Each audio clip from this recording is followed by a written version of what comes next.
So welcome to another war game review from theplayersaid.com. My name's Alexander. And I'm Grant. And this is actually take two. This is take two. So, well, it's okay. Because we had technical difficulties. Yes. And a few things before we get started. So, this is going to be our kind of initial impressions, but also a review. I will show you how this works later on in the video, which normally isn't the case in these kind of things, because we played one of the four games in this quad pack. So this is The British Way from GMT Games, designed by Stephen Rangazes and developed by Joe Dewhurst. So this is a quad pack, so there's 4 games in here, and they are 2-player only, like mini coin games. So that covers, and it's The British Way, counterinsurgency at the end of the empire. So it's Palestine, Malaya, Kenya, and Cyprus, and it's those countries' struggle for freedom and independence against the former British Empire. The heavy-booted Yes, those British jackbooted thugs. So, again, we have played Palestine, so we're going to talk about this. We played a lot of COIN. We've played one of them in here, so you will see more of this game from us coming later as well. So that was kind of some of those caveats. Also, this is not available currently. It is printed and being shipped soon. Yeah. But this is an advanced copy that GMT are very gracious. They send it to us because we're running some COIN teach and play events at Buckeye Game Fest this year. And they were like, hey, we got an advanced copy. Do you want to go and demo it there as well? So we'll have this on display there. So come and ask and we'll kind of show you how it is. I'm a little concerned about having it on display, though, and not being near it, because I think people are going to poach it. You know what? They're going to take it. If people need it that badly. Well, that's true.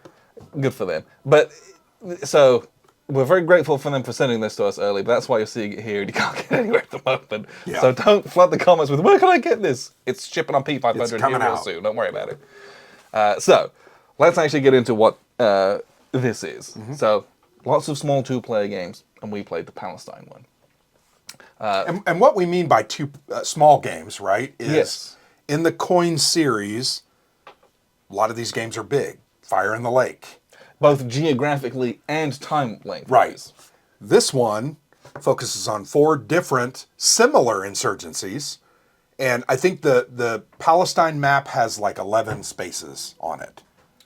A couple of cities, 5 or 6 regions, and then some so it's like rail lines. Cuba Libre-sized map. Right. From a spaces standpoint. And then the rules are even stripped down a little bit, one layer less, because you don't have some of the influence, like the opposition, but in the Malaya and the Kenya ones, you do have some of that stuff. So, again, there's 4 different rule books in this, but the actual rules that you need for each game, it's like, I don't know, 4 or 5 pages. It's not very many. Especially if you're a COIN veteran, you're going to look at the play aid, you're going to read the victory conditions, and there's like 2 little special rules that you need to learn for each one. So with the 5 pages of rules and the play aid, it's really easy to jump into as a veteran. But also, if you've never played a COIN game before, this can be a really good place to start. First off, it's only 2-player on each map. That's easier to get people together for than 4 players. So that's a little bit easier as a barrier of entry. But they're also smaller. And typically they play an hour to 2 hours.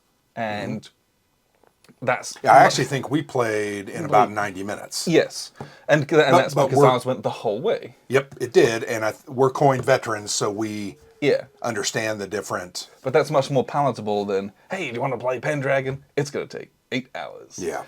And we love that, right? Love it. Fire in the Lake, 4-player, Pendragon 4-player, 6, 7, 8 hour games. Harder to get people to sit down to that, though. Yeah. Whereas something that's a bit more bite-size is much easier to get people to learn and sit down to and introduce people to. So I think, and again, the actual rules that you play with, 5 pages of rules if you've never played before, and then you're effectively playing off the play aid at that point. Yeah. And so that is much more palatable than some of the other titles out there. So that's also a good reason why this could be a good introductory title. So this is COIN Multipack I.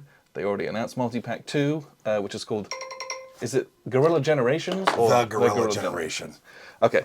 And that's another quad pack that's going to be set in South and Central America. that looks awesome too. Yep. But this particular one is kind of the first in that series. And again, we've only played the one title so far, but we will also play more. Yeah. And it was really enjoyable. It did exactly what it said on the tin and exactly what I wanted it to. Yeah. It was a coin game with 2 players that fit in that time spot that was also rewarding like I find a coin game is. Yeah. And so it checked all of those boxes that I was expecting it to, which is really nice because I feel like when I have high expectations for a game, I'm invariably let down. Sure. So it was nice for it to kind of knock it out of the park, and Yeah. they did a really good job deciding and developing this. Well, and I think part of the uniqueness to this system, right? And I do believe every single coin series has had something unique. Oh, absolutely, without question. Some new additions, some new either operations, commands, special activities, whatever the game calls it. They've always had something unique and different. In this one, in the one that we played, Palestine, as you mentioned already, it didn't have the control and the opposition and the or support. That was stripped away, and we were fighting over political will, right? So the British political will, as it was in Palestine, was what we were fighting over. So everything I did as the insurgents, the Irgun, was attempting to erode your political will. Yes. From terror to getting into cities and propagandizing that, hey, look, they're locking us out. They've placed curfew markers, and they enacted curfews, they placed markers. Yeah. But I was trying to get those things done to erode your political will.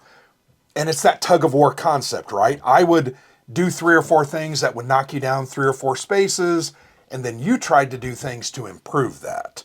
And it's a really great simplified tug of war, Yeah. stripped down to, I think, its most basic concepts. You know, insurgencies, typically you have hidden guerrillas, and you're trying to infiltrate areas, and then you're trying to do things like sabotage and terror. That's kind of what Palestine boiled down to. Then you, as the British, you were trying to capture my guys. Yeah, I'm trying to arrest guys, to round them up, Yep. to get them off the board. I'm also trying to kind of invest in removing all the sabotage and fixing Yep. the infrastructure. Recover, I think, is what that was called, right? And then I'm trying to negotiate with this kind of moderate faction. The Haganah track. The Haganah track, which is it's a track that represents these moderate Jewish faction that starts the game sided with the Irgun, but as things get a bit too extreme for their tastes, they kind of swing over, and as the British money flows in, they swing over to the Empire side of things. And that has its whole own little mini game of ramifications, which is also extremely cool. And I don't think that's in any other coin games either. That was really neat. As the political will drifted towards the British side, it locked some of the insurgent pieces. Yep. There were just fewer resources available because they were getting less support. Well, and you started, as you started off, you're on the same side. So Yeah. you're kind of interchangeably using, Yeah. Insurgent A and Insurgent B, you're on my team. But as things started getting, they were like, well, I don't want to work with those guys. They're brutal. I'm not going on that march. Yeah, rally. I'm not gonna do any more car bombings, and I'm not gonna do this. And historically, there was a large hotel bombing that really fractured the relationship between the Irgun and the Haganah, and that's what that track represents. Yeah. I thought that was really well done because it put a real pinch on me because I don't have a lot of pieces. No, we felt that in the game that we played because I was able to kind of start moving that fairly early in the game. It made a huge difference. Oh, yeah. And then if I could get it low enough, the Haganah faction would start feeding me intel. They would turn on you. And so it was you got your regular kind of coin game going on, but then there's also this unique part to it. I've not seen that in any other games where this track does all this stuff. It's a little bit similar to the stuff you've got going on in Gandhi, but it's not. Yeah. It's very different. It works very differently, but it's a similar Yeah. concept of like, okay, I'm spinning this plate, but I also have to like figure out how to do this as well. Yep. And it's the thing I enjoyed about Palestine was where that could be this whole extra complicated thing that a new player's got to remember, there is a list of how you affect that track for positive and for negative, depending on which player you is. Well, and a lot of that stuff was put on the board as well. There's a little bullet point list of how you Yep. do that so that you don't have to sit in the rules reading it. Yeah. And that little pieces like that really help to elevate the game so that you are playing the game and not the rules at that point. And I appreciate that a lot. We've always talked. I love the COIN series. I probably Yes. love them more than you. You love certain volumes more than I do, and that's fine. That's what makes the system Yes. great. Not everything appeals to everyone, but we have made the comment over the years. Oh my gosh, I sit here and I look at this menu of commands and special activities, and my brain hurts because I don't know how to make. Yes. I don't know how to make this happen and work on the board. Part of that journey and process is understanding how to make that happen. When I press button A, lever C moves. Oh, that's what I got to do. Yeah. What I think in this series or this multi-pack, they've kind of stripped some of that down so it does make a little more, I don't want to say obvious because it wasn't obvious at first, but more of an obvious connection Yes. between how this works and what you're trying to do and how you can accomplish that. I couldn't agree more with you on that. People often ask, what's the best coin to start with? And it's invariably Cuba Libre and or Andean Abyss. And this is like almost this is a step before that almost. Yeah. It can be. It can serve as that because the rules are stripped down a little bit in some of these, and it's The just focus is more centralized. yeah. And so Yep. I felt like it was very easy to pass the different actions and what they meant. It was very obvious off the board, and because there's less, mechanics to focus on, you're focused more on learning the strategies of how to play a coin game, rather than like sitting trying to read a rule book and learn a rule book. Yeah. And as such, I feel like you blood players easier doing that, and that was a huge credit to this game. So I want to talk a little bit more about that Hagganaw track because there's some really interesting interplay there that you've already kind of mentioned, but the way that track starts going to the left and creating that schism between my insurgent faction and the other insurgent faction, there's some events that do that. Yes. I think we went through and we counted the cards, and not every one of those cards is always in every game. That's No. another key. And it's like, it's not 50-50, but it's close to it. Yeah, it is. There's a big stack left over. Not in the game. It's not like, 10 out of the 60 cards out of the game. It's almost 50-50 Yeah. of cards that are not in the game. So that's a really unique dynamic. But there were 8 or so, I think, events that, for your side, for the British, pushed that track to the left. There were 3 or 4 events for the insurgents that would push it back to the right. So it wasn't like you had 10 cards and I had no cards. It was kind of close. But how those cards come up, whether those cards are even in the game, Yep. totally random. And I like that because, one, you don't know that. You don't have omniscience. No. And 2, you're trying to play that. Now, the other point I wanted to bring up, the 2-player initiative track is very different from the 2-player initiative track found in Colonial Twilight. Much simpler. Much simpler, and it's much harder to keep certain people from doing certain things. Yes. The only way you can really do that is to have initiative, go first, put your marker on the event. You might look at that event and you don't see an event in the future as well. This game specifically spells that out. Yes. But you can put your marker in that space and pass. That's the only way to stop someone from taking that event. And that is a really interesting and different, really unique dynamic from the way the other games. The other game is like, I can take a limb op, typically. Yeah, and that locks people into certain things. It takes away the event. This game doesn't have that. You've got to pass. You got to move your cylinder in there and then pass to take it. So that was a very, and I'm not sure we got the full sway of that until later in the game. But it also feels different in that way. I felt like in this one, you either did an event or you did operations and special activity almost every time. Almost every time. Yep. It was, I think I limb upped once because the event would have given me a limb up and I wanted to get initiative. Yeah, it was, right. like it was, there was no, but as such, it was almost a little bit enjoyable of like, ooh, I can do whatever I want. Like I felt like I was able to do a lot more big things on the board, and that was, yeah, it's always fun to do that. But it was, it's much harder to screw people over on the initiative track. It is. Than it is in regular coin games. Well, first off, it's, I think, a little harder because there's 4 factions in another coin game. Yes. And doing certain things really locks some people out. This one, you're playing on every card, and right?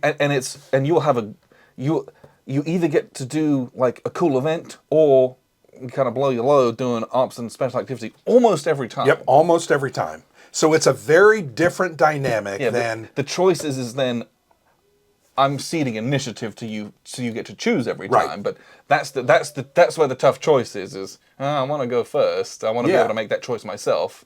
I feel like in this one, having the initiative is supremely important, particularly for the insurgents. Yeah. Because there are certain events... You can control the events. You can control the events better. And I mentioned the only way really to affect that Haganah track, not the only way, I wanted to talk about that, is through events. That's the easiest way for the British to knock that down and take, going from the top level 4 to 3, locks 2 of my cylinders and 1 of my arms caches, right? And then the next one locks another 2 or 3 I think guys? it's 3 cylinders. So it's a lot. All told, going down 2 steps, the Irgun's going to lose half of their available cylinders. I think you start with 15, so it's not half, but it's a third. But between some guys in prison and some guys available, pretty much it's half. And it is really brutal. It will kick you in the teeth. The other way to affect that Irgun track is through taking the terror special activity as a part of your sabotage.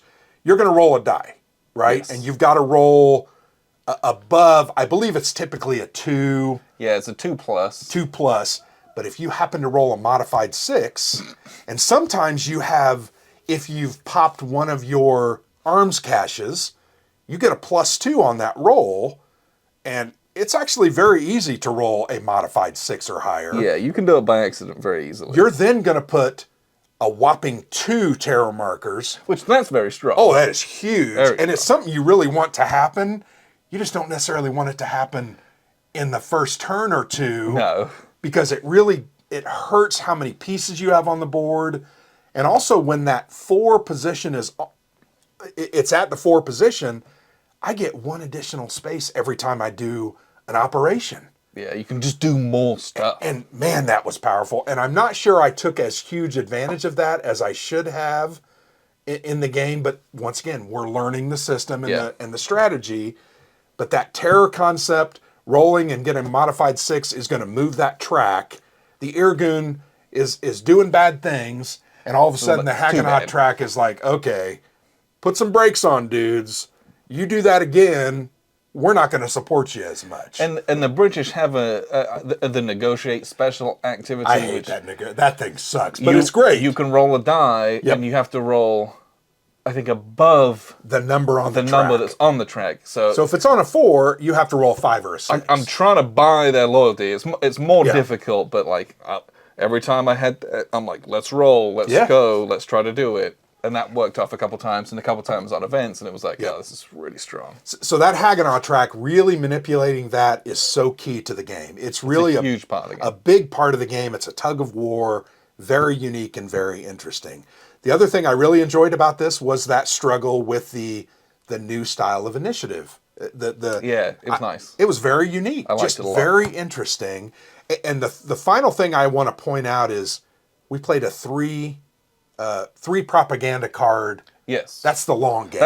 That's the longest it can be. Yeah. And there's only one, you can't play a shorter version. You can't play a shorter version.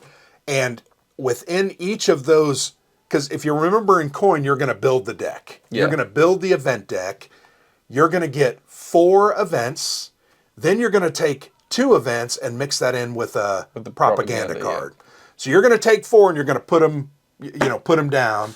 Then on top of that, or underneath it, underneath it, sorry, you're going to mix in 2 events with a propaganda. So there in one round, you're only going to get a minimum of 4.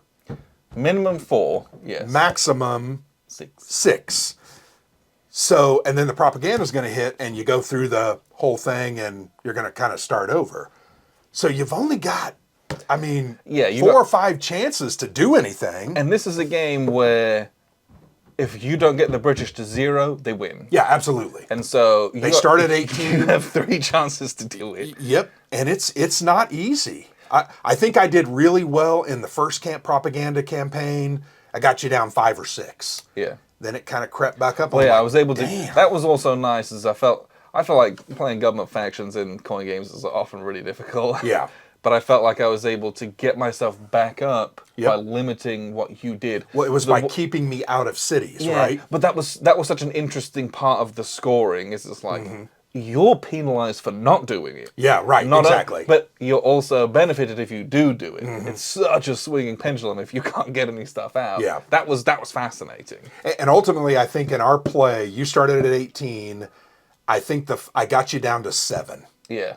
And I had a big round.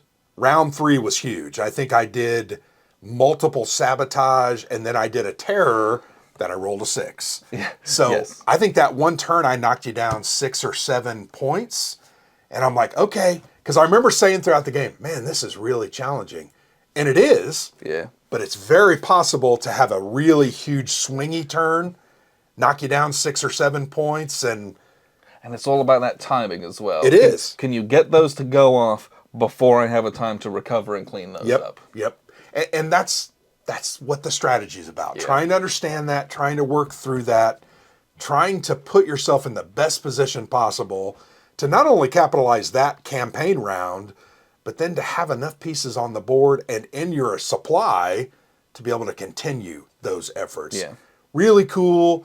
As the British, did you feel like I felt like I was doing a ton.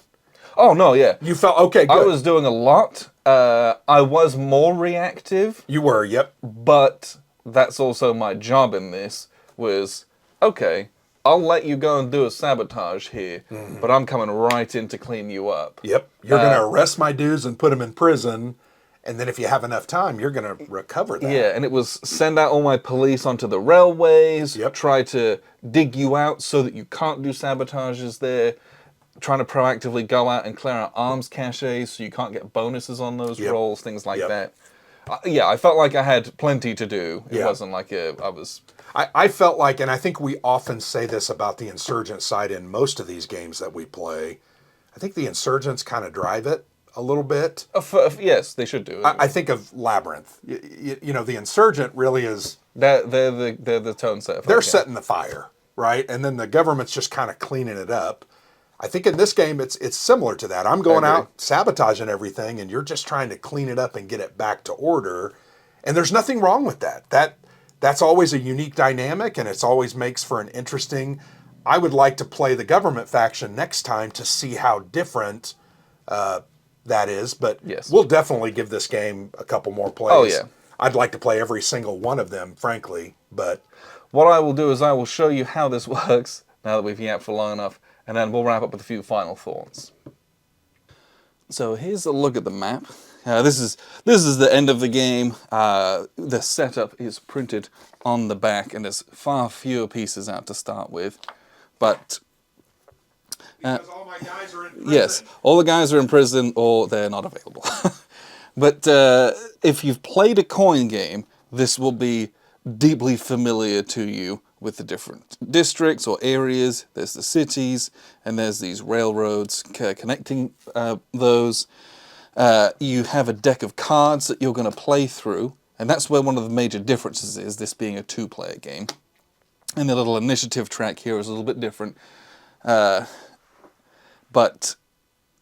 other than that, the actions that you're taking from your actions menu, so there's the Irgun side, and then there's the British side.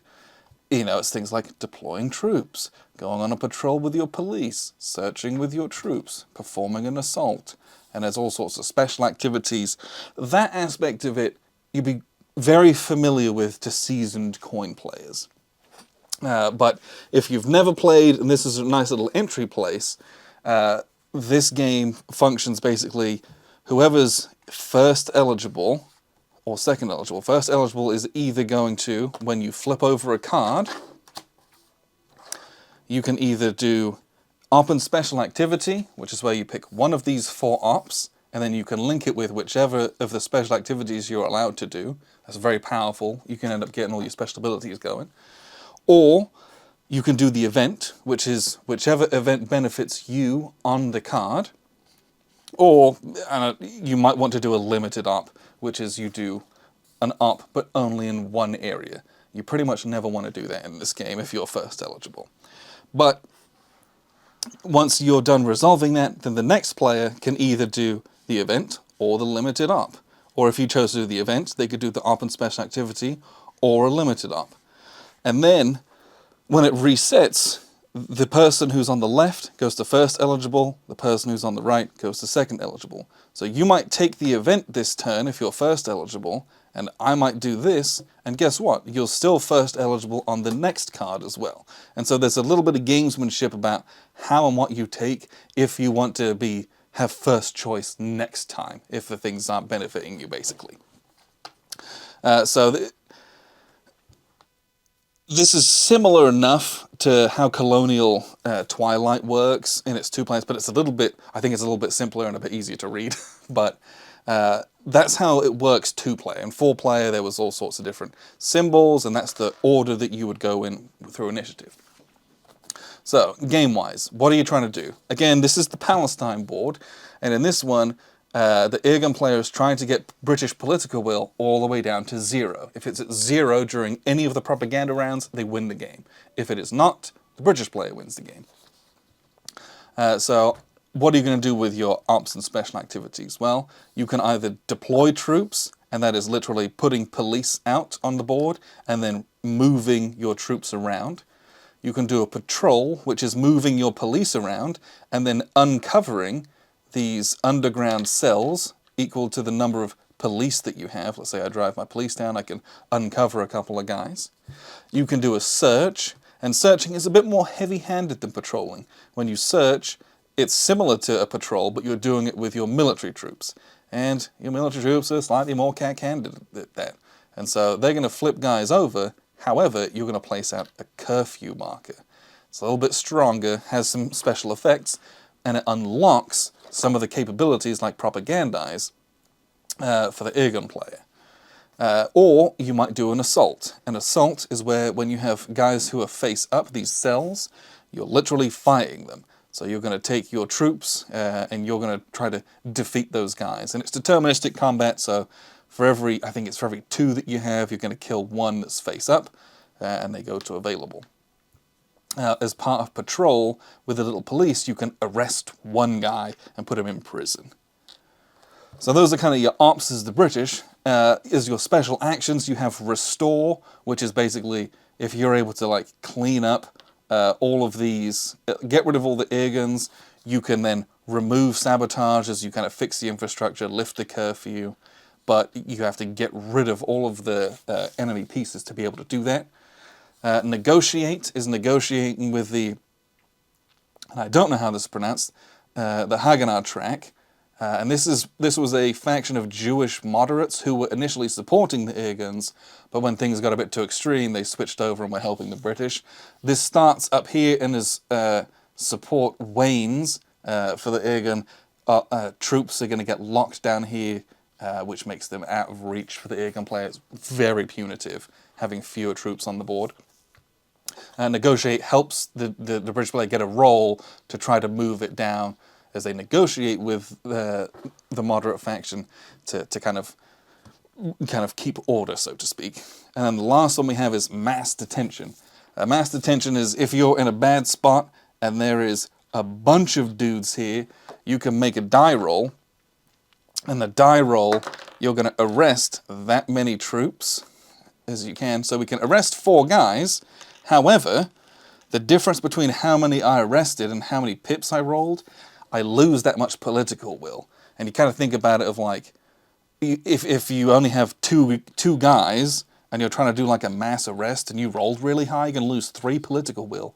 Because it's like your massive show of force was like super mega overkill and people aren't particularly happy about it. Think about it that way. So that's kind of the British actions, moving around, trying to clean things up basically and keep order. The insurgent faction trying to recruit guys, which is putting guys from available onto the board. They can travel, which means they can move around on the board, and typically when they move, they have they can have options to go back underground to try and escape. They can sabotage, and sabotage is one of the major ways that they're going to accrue victory points or subtract from political will. And to do that, you're going to be you have to flip a guy who's underground up, and he has his surprise little sabotage roll, and you have to roll above a 2. Hey, we rolled above a 2. We put a sabotage marker in this district of Jerusalem. If at the end of the kind of round, when we get the propaganda card, this is going to garner -1 political will. And unlike other coin games, you can stack sabotage, you can stack terror, you can put as many out as you're able to with your rolls, and so you can it's difficult, but you can get a lot of negative points in one go. Robbing is a way to basically you steal arms from the British and you form arms caches. And these you can use, you spend them to give you a +2 to your sabotage rolls in or adjacent to where you spent it from. So robbing is putting those out so that you can use them when you do sabotaging. Their special ops, there's a terror. Terror is only for in cities where you had done a sabotage. You can try to roll a different sabotage, but it might place out a terror marker.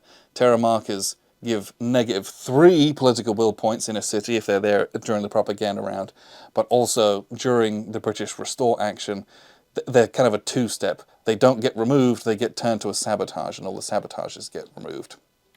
So those can be very tricky to deal with. The silence is a way... Silence is neat. You have... if you're in a space where you have equal or more underground cells than police, you can remove a police. You are silencing that police, you are bribing them, you are paying them off, or doing something more nefarious to keep them silent. And the last one is propagandize, and this did not come up much in our game, if at all. If you have curfew in an area, and there are cells underground there, you can activate the cell and lower political will by 1. You do that, there's a big curfew going on, and you're propagandizing, think about like protests and going around saying, oh, this curfew's so unfair, the law is so strict, all that kind of stuff. Just, garnering unrest, so to speak. But that's all you're doing in the game. You're going to go through 3 rounds. The deck of cards is very small. It's 3 6-card decks, plus 3 propaganda cards shuffled into those in the bottom 2 of each pack of 6.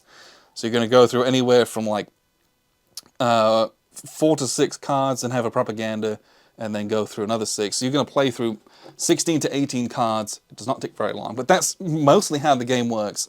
You're trying to get yourself through and sabotage to reduce political will during that propaganda round. Everything's going to reset, and then you're going to go again, basically. So that's how it works. What we'll do is we'll wrap up with a few final thoughts. So that was a look at how the game functions. I had a blast playing this. Oh, it's a great game. And we didn't even talk about the campaign system in this. Yeah, we didn't really cover that in our first part of the video. We haven't, played through that per se, but I've read the rules for it. There's a little play, there's a separate deck of cards, and it's pretty easy to assess what that looks like. So, well, you have to pick some policies that are going to benefit you. Yeah. And you got to score some points. If you don't do as well as you should have done, you're going to lose some of that prestige. It's a really cool little system. There's a whole little separate set of cards that you use, and the British player picks their policy if they want like a really hard posture or a fairly soft posture towards devolution of power, and you're then, based on what the score at the end of your individual game is, that is going to reflect the amount of victory points you either gain or lose. And there's like this overall British prestige track. Yeah. But when you play the campaign game, before every single game, or each of the 4 games you play, there's like a special card that comes out, and it's Yeah. some random event thing, and it's like you might get some extra troops, or you might have fewer troops, and they appear later on because Yeah. they're busy doing something else. And then at every propaganda round, you do another one of those events. There's only 3 in a game, but like you're going to go through all of these different stipulations and things that happen, Yeah. and some of them specify like, hey, these guys show up at this particular place on the board. And so those can have a really neat effect on things, and I just think it looks like it's a very cool and simple system Yeah. to have put a thread through all these. If you want to play It 8 just- hours of this, you Yeah. can do it. It just kind of links them all together. Pretty much, right? yeah. It creates a... And it feels a like it's not narrative. tacked on. No. It feels like you could get something meaningful out of that. Yeah. You could play it for an hour and a half, or you can stitch them all together, and you could play a whole day of this, and Yep. you've had a grand old time. It reminded me a little bit of Turn Zero, the Turn Zero expansion for Twilight Struggle, where you kind of you draw a couple cards and you're like, oh, you're going to set up more troops or more influence in certain areas, or you're going to have a little less, and so it's not the same totally, but it has some of that flavor. Yeah, it adds bits to the game without being overcomplicated though, Right. as well, that was neat. So I'm interested to try that out at some point. One of the other things that I think is really fascinated by the concept of the multi-pack, the 4 games, Yes. is you've got one tray of components. Yes. Right? I've got the off pink maroon as the insurgent Yeah. cylinders, and then you've got the tan cubes and the blue cubes, which represent troops and police, and you're going to use those throughout all 4 of the games. So it's a very unique, tightly designed. Yeah. You don't have 4 different trays and 4 different components for each different game. You use you do have 4 rule books, and Yep. you do have 4 different sets of action menus, but And there's 2 styles of games. 2 of the games, I think it's Cyprus and Palestine, are the political will concept, where insurgents are just trying to knock that down. The other one is a little bit more about the control and the support or you opposition. do have that much more traditional coin aspect, and that's Kenya and Malaya. have Yeah, that. so I think that's kind of cool too. I want to play through these and kind of see how that thread is different in each of these games. I think the next one we want to play is Malaya. It's, I think, sequentially the next Yes. the next insurgency. So I think that's what we're going to try to play, and I'm really interested to see how they each are different, yet have some of the same themes and tie back together. Well, and fit in the same time frame of play Yeah. and ease of play as well. Yeah. So there's going to be probably a lot more of this game coming Yeah. from us in the future. But if you do want to check it out, we will have this at Buckeye Game Fest, which is a convention in Ohio. We'll be in the war room with this, so come and ask, and we will show it to you as well. We'll have it on display. But that was kind of our first look at the British way from GMT Games. I had a great time with this. I mean, it was- We just played one of the 4, but I really enjoyed it. Yeah, I love COIN. I love this. Yep. And it does exactly what it's supposed to do and what it's set out to do so far. And so I'm desperately excited to play more of it. You know the best part about it is there's 3 more of these little games Right. that we get to try. We've played one. We can play 3 more and see how they compare and contrast. And And I think for a lot of people who just want to like dip their toe into COIN, this is Great an start. extremely good value as well. I think barrier to entry is very low for this one. I think anybody can do it. I Yeah. really do. If you've been on the fence about COIN and you can get this at P500 price, Yeah. get it. Really, really, I really would say good. get it, definitely. Yes. So, the British Way from GMT, check it out if you're interested, but appreciate you very much for tuning in. I've been Alexander for theplayersaid.com. And I'm Grant.